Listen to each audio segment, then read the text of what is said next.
All right, magic makers. Today, I want to talk about something that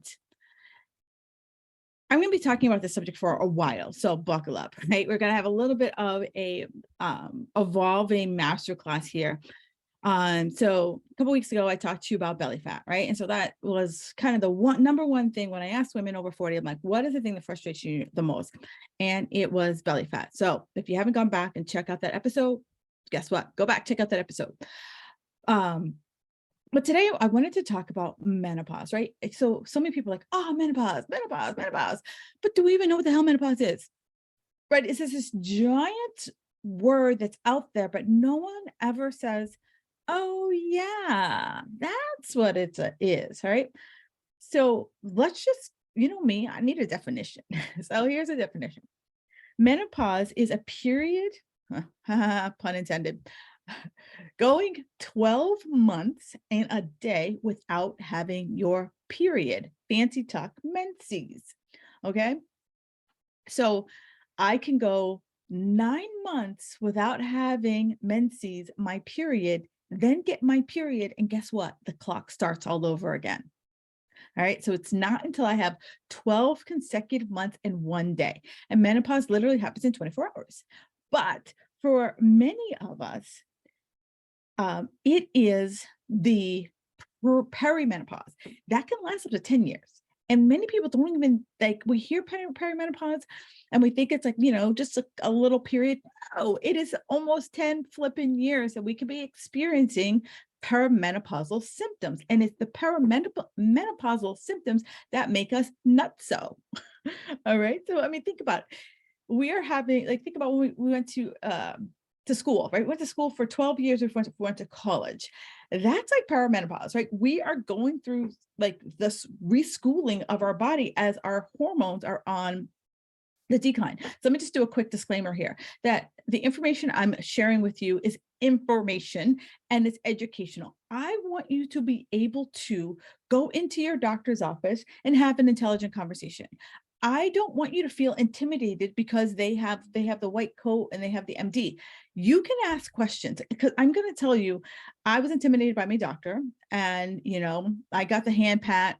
Kim, it's just menopause. Kim, you can't be 25 anymore, blah, blah, blah, blah, blah. So like I said, many times she would tell me that, and I saved myself from going to jail because I don't think my husband would bail me out because I killed my doctor because she told me I was in menopause. So like I said, we could be in menopause for almost 10 years. And at any given time, there's about 60 million women who are currently in some phase of perimenopause. And so you're not alone. You are not alone. There are many women who are in the same situation as you. And the average age when most women hit menopause is 51. So if you're like 41, like girlfriend, buckle up. It's about to get pretty fun. So let's talk about what causes menopause, right? So we all know that you have a certain number of eggs. And every month, an egg drops out saying, hey, you can get pregnant now. And as we, go through life, though the viability, yeah, that's what I'm looking for. The viability of those eggs start to dwindle, primarily because we're not getting the hormonal signals from our body saying, hey, produce the egg. And the signals aren't happening regularly enough, but also our eggs are aging just like we are, our eggs are like, hey, I'm tired. I don't know if I got the energy to run around with if we produce a baby with this egg. So over time, we're producing less progesterone, we're producing less estrogen.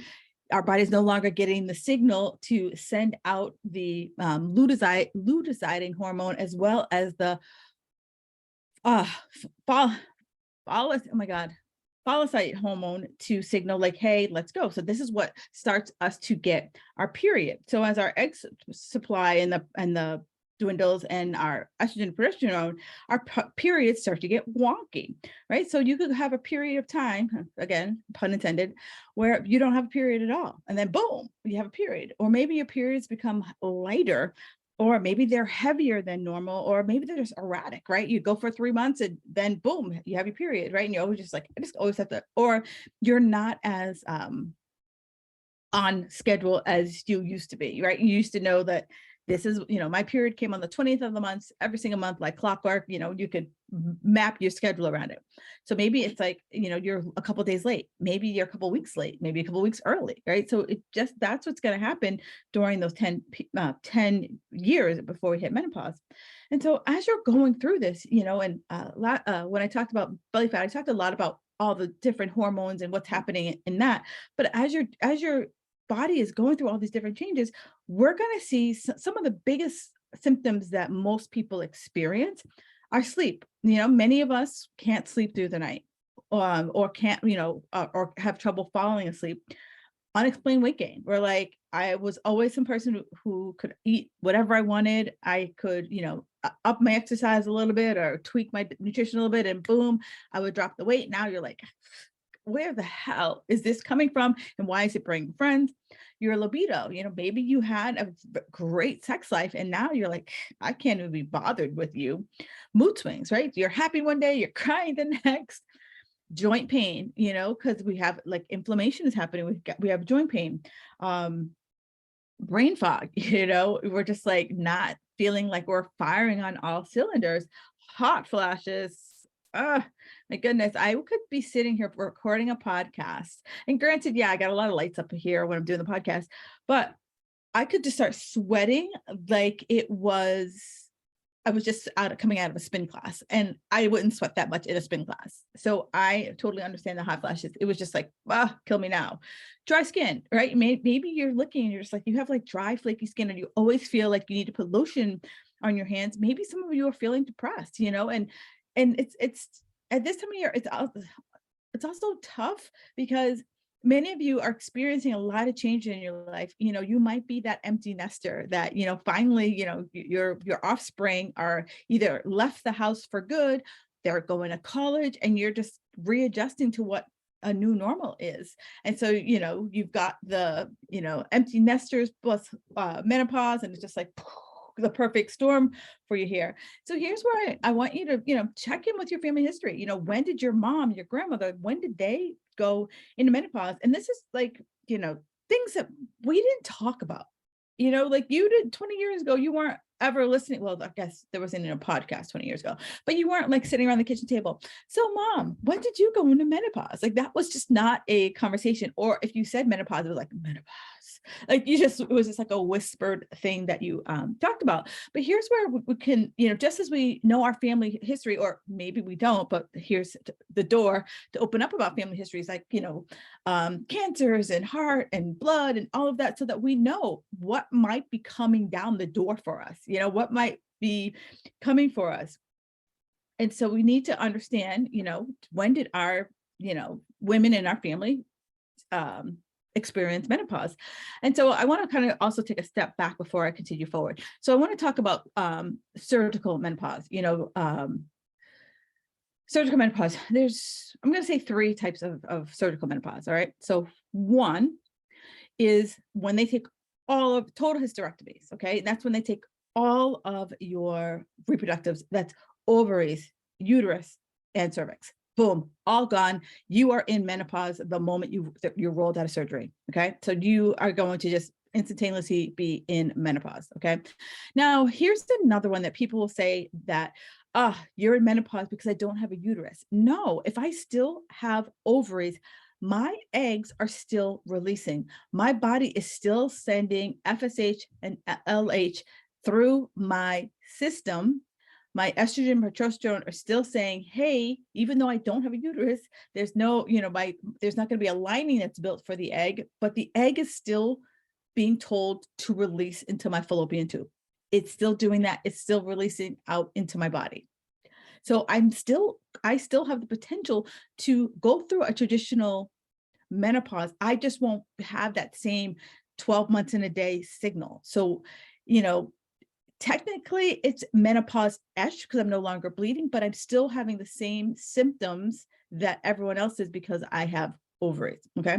And then there is a third, I know as of 5 years ago, they stopped doing these types of hysterectomies. Before, you used to be able to keep, when you had hysterectomy, you were able to keep your ovaries, and then you could keep your cervix. But then they found the way they were keeping your cervix, there was an increase of cervical cancer. So they no longer allowed you to hold on to your cervix. But some of you who may have had a hysterectomy before they discovered this might still have your cervix. So those are the three types of menopause. And many of us, as we are starting to enter into the perimenopause state, we're going to experience the most intense symptoms the first 2 years. And my 2 cents here is I feel like we're experiencing the most intense the first 2 years because we're still trying to figure out what it is, right? Because it's like, if you think about not sleeping through the night, that could be something else. Weight gain, that could be something else. So it's like brain fog, that could be something else. So like some of the symptoms that I talked about before, it could easily be attributed to some other problem. So like many of us, we're not thinking, oh, is it menopause? Is it perimenopause? We're thinking like, oh, it's my thyroid. Like, oh, I'm just getting fat. Like, I just got to stop eating a certain way. I got to double down with my exercise. So that's why I feel like the first 2 years we have the most intense, because we don't understand what's happening to us, because it could be so many different things, or it could just be like not sleeping through the night, or it could just be brain fog, and it could just be one or two things that just don't, like, you're not clicking. Like, I'm 40 something years old, maybe it's perimenopause. Like, you wouldn't even think about that. And these menopausal symptoms can continue up until 4 to 5 years post your actual menopause day, right? So all of these symptoms are being caused by the hormonal soup that is happening in our body as we are starting to kind of like we're moving into the next phase of our hormonal life. So before I even say this, there is not a blanket approach here, right? We are all different snowflakes. We are all going to experience things at different times. Some people can just cruise through and have no experience. Some people are going to be like, girl, I got them all, right? So there's no blanket approach. The other thing I want to say to you is that, sure, I can go to my doctor. I can get all the tests. I can get tests for my cortisol level. I can get the tests for my estrogen, progesterone, you name it, I can get a test for it.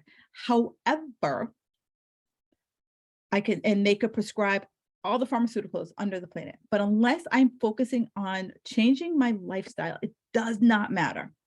All right, I'm going to say that again.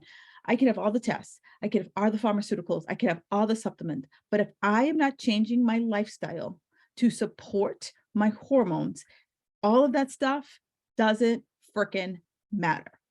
All right. Highlight that, underline it, put some glitter on, because I see it all the time. So many people are like, oh, I'm just going to go on birth control. I'm just going to go on Ozempic. I'm just going to go on an antidepressant.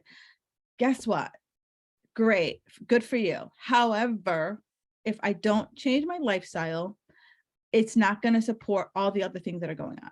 All right. And so I'm a big proponent of getting to our root cause, because when I get to the root cause, then I know I can solve it, right? It's like, for me, it's, I'm a big fan of CSI, right? So it's like dead body on the floor, blood's everywhere. I got a gun and I got footsteps. Figure out, where do those footsteps lead? Who killed the person laying on the floor? All right. So the first lifestyle thing that we need to talk about is stress. At this point, right, we are in our 40s, and life for many of us could be coming at us a lot. There could be a lot on our shoulders, aging parents, dealing with kids trying to either get into college, survive their first year as a true adult on their own, depending on what type of career we're having, navigating all of the corporate, malarkey in your job. Maybe you're at a crossroads. Here we are on the post-COVID side. And so we have all these people who are like reevaluating their life, reevaluating, like, am I burnt out? Am I am I done being too busy? Am I done just like running around the chicken with my head cut off? Or do I not have boundaries? Do I not know how to say no when I say yes all the time when I don't mean to say, when I mean to say no, I'm people pleasing. Like, so here's where we have to just look at like what is going on in our life, because our body has no way to differentiate between saber-toothed tiger chasing us out of the cave, to your boss told you how to work late, to worried about your kid driving back, 7 hours to college. Like, your body has no idea, worried that like your mom has early onset Alzheimer's, and is she gonna forget to leave the stove on, right? Our body doesn't know all that. So our elevated cortisol levels, it contributes to inflammation. So, some of you might look in the mirror and you just look puffy. That's elevated cortisol level. We have all this extra liquid that's ready for, us to convert into energy at a moment's notice. But if I keep pressing that doorbell, I'm just going to keep pushing that inflammation all over my body. So if I feel like I just look like a just inflamed thing, inflamed balloon, inflamed blueberry, check out your your stress level, because cortisol, not only does it cause inflammation, it also causes our, sex hormones to be even more imbalanced, because we're producing a lot more cortisol, and we're like, our body is saying, you know what, we're not safe. It's not safe to reproduce, right? One of the things about our body is we're always trying to get into homeostasis, right?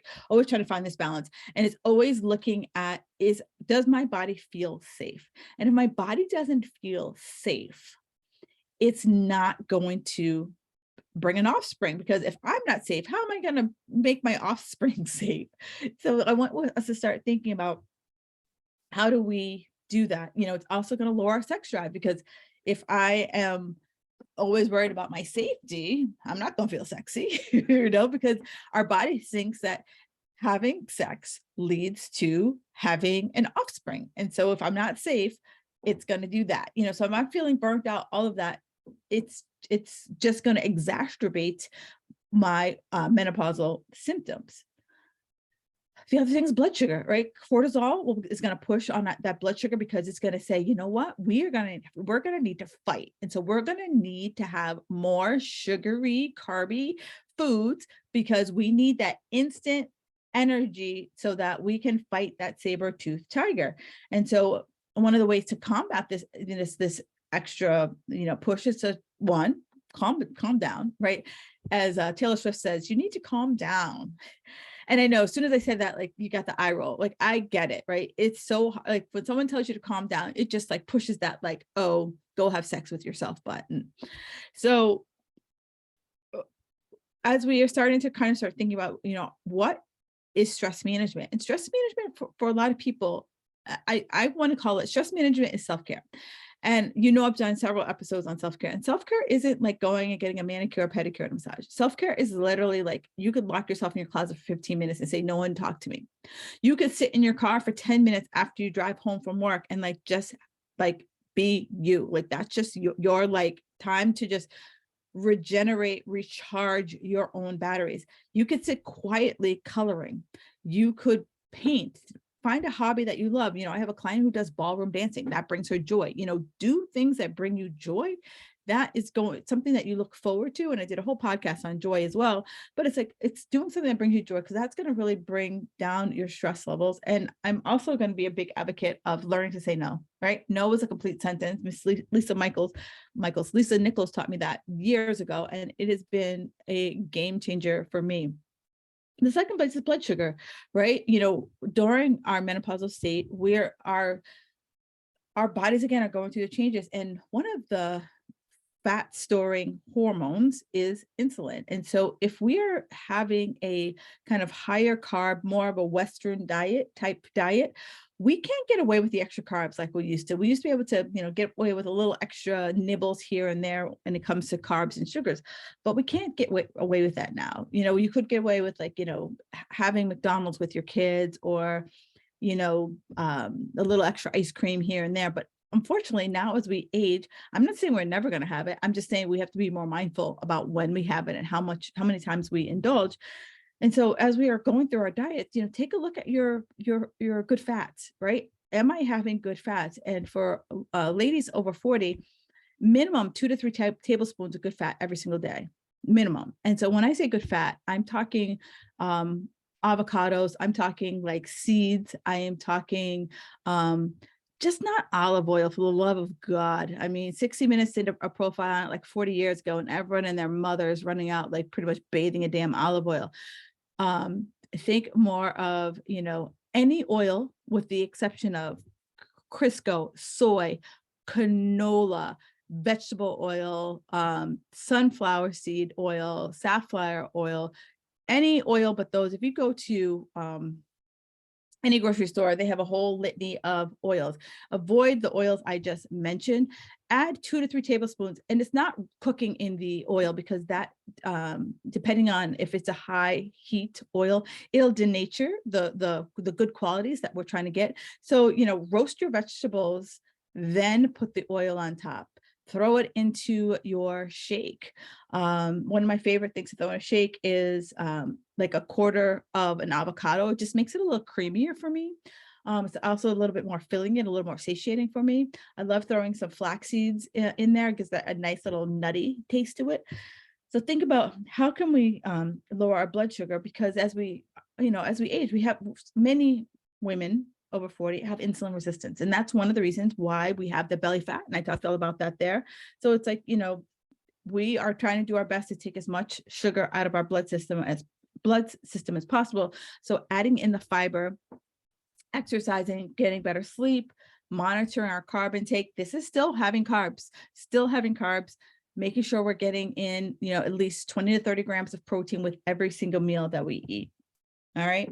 And so when it comes to hot flashes, one of the biggest things around hot flashes is just being able to calm our systems down. And so, acupuncture, wild yam, there's a product called Estrovera that's out there. Acupuncture was a godsend for me. And I don't know, wherever you live, maybe you have this. There's a group acupuncture, and it was like 20 minutes. I did 20 minutes 2 times a week. And it was part stress release, because I literally had to sit there for 20 minutes. It would take them like 3 minutes to put all the different needles in you. And I'm not someone who likes needles, but it doesn't hurt. And they put all the needles in me, and then I would have to sit there for 20 minutes and just like be, right? And how many times can you say you had to sit there for 20 minutes and just be? And it was an absolute game changer for me and my hot flashes. Another thing for you to consider, and it's now coming back into the vernacular, back in I believe it was the early 90s. I believe it was the early 90s. The Women's Health Initiative said that HRT, hormone replacement therapy, HRT could cause breast cancer in about 30% of the women who were doing HRT. And so it just became like, no HRT, doctors just shut it down. And now the new research has come out and said that, a lot of women can benefit from HRT. But you want it to be bioidentical hormones versus the synthetic hormones. And that definitely a conversation to revisit with your doctor, for you to also, do your research on it. And I will tell you that, my doctor, when I talked to her about it, and she was like, yeah, it's a game changer for a lot of women, especially for me. My hormones were just so out of whack from years of yo-yo dieting and over exercising. And so she highly recommended it. And she also said for, what the studies are also showing. And then I have a book, and I'll have to research the book. It's about estrogen. And one of the things that the studies that is coming out, especially with, hold on, I'm going to write down this right now so I can remember to put in the show notes. So it's a book about estrogen. And so one of the things I talked to her about it was, what they're finding out, new studies, is that estrogen is a very key indicator of memory.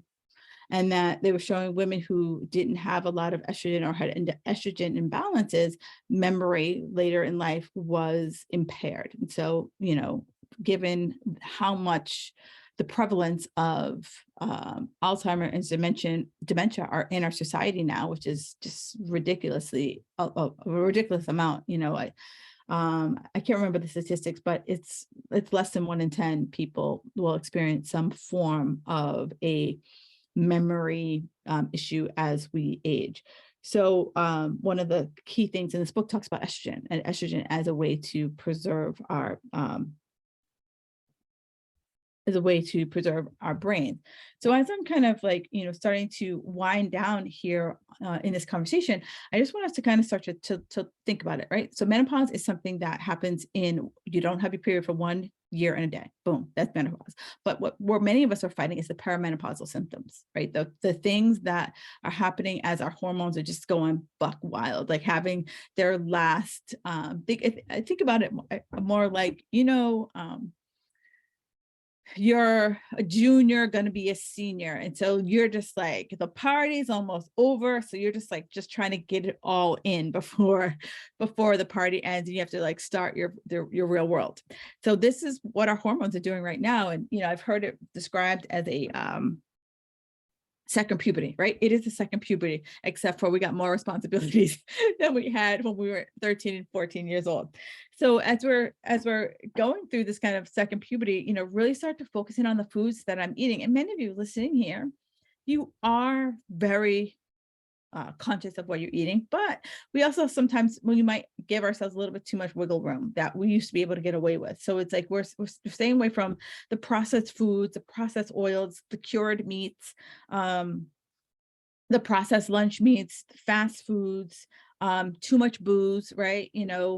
Mommy juice, staying away from the, bottle of wine a night, the half a bottle of wine a night, and just being more mindful of our alcohol intake. I do have a whole alcohol guide.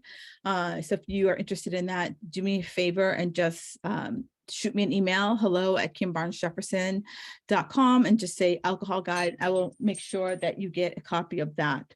Artificial colors, artificial sweeteners, and so that we can start to get our bodies to refocus on our fuels. Because if we're trying to lose the weight, because that's ultimately what frustrates many of us about menopause, is that we are trying to lose weight. And so we want to start right now where our body is really conditioned to burn the carbs, right? So we want to start to condition our body to be a little bit more metabolically flexible and start to burn the excess fat that we've accumulated over the n number of years. And I know many of us think that our fat just happened, during the summer or during the holidays. Sorry to pain your cornflakes, girlfriends, but we've been packing on this weight for a couple of years, and I say this from experience. This is not judgment. This is me. Like, I remember I noticed my first 10 pounds of weight gain. Like, I was just like, my pants just aren't just fitting right. And then I stepped on the scale and I was like, whoa, what is happening here?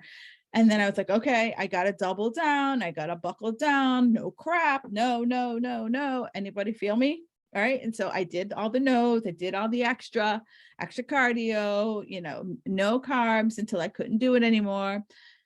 And then I put on another 10 pounds. So I'm now up 20 pounds. And I'm like, what the hell? Boom, up 30 pounds. So I finally went to my doctor. She gave me the pat on the knee. It's just menopause, darling. Stop eating carbs. At this point, again, I avoided jail that day, but I had to start to become metabolically more flexible and start to do something different. And I know I say this all the time, but seriously, if you want different, you got to do different. And it's not going back to what you did before, because we ain't 30 no more. Right? What I did in my 30s pretty much caused what got me here in my 40s. So I want you to say, I have to do something different. So instead of subtracting, I got to think about adding. So it's, I talked about adding good fat, adding fiber to your diet, thinking about, am I having a little bit too much? Are my weekends a little bit too big? Are my vacations a little bit too big? Right? So that we can start to use our body fat for energy versus the food that we take in for our energy, so that we can really focus in on, what's going on, and focus in on what's going on with our health. So before I leave you, I just want to say, we need to just kind of look at our whole systems, but we also have to look at our lifestyle, right? What are my habits around sleep, right? Am I getting at least 7 hours of sleep? What's my habits around my stress? Do I just say, this is how life is? And do I say, oh, I'm stressed out, so I'm going to exercise? Well, I'm sorry. I know that you love exercise, but some forms of exercise, if I'm always doing like hard, intense cardio, or if I'm lifting within an inch of my life, that's stressful on your body. So it's like throwing gasoline on a wildfire.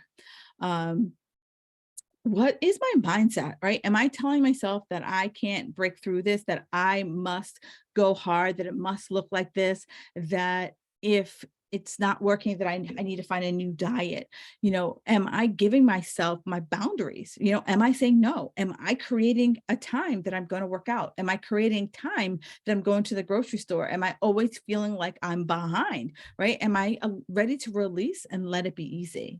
So think about what's going on with my mindset. Am I getting at least 2 to 3 strength training days a week, right? 2 to 3. And they don't have to be 4 hours. It can be 30 minutes. Am I doing that? And, I don't have to be lifting a Buick for that to count, right? For that to count. What's my nutrition like? Am I always hungry?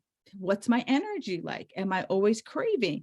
So we start to look at these little things, and if we start to listen into our bioidentical or our biofeedback, that's how we know if something's working, right? It's not the damn scale. It's like, how's my biofeedback? Because if I'm not sleeping, something's off. If I'm always hungry, something's off. If I have no energy, or no energy regularly, or I have no energy after a few hours of eating something, then something's off. If I'm craving, something's off, right? So menopause, yeah, it can be a problem, but it also could be some of the lifestyle things that I'm doing that's contributing to my lifestyle factors. So if this really like resonated with you and you're like, yeah, Carol, yeah, everything you're saying here, that's me.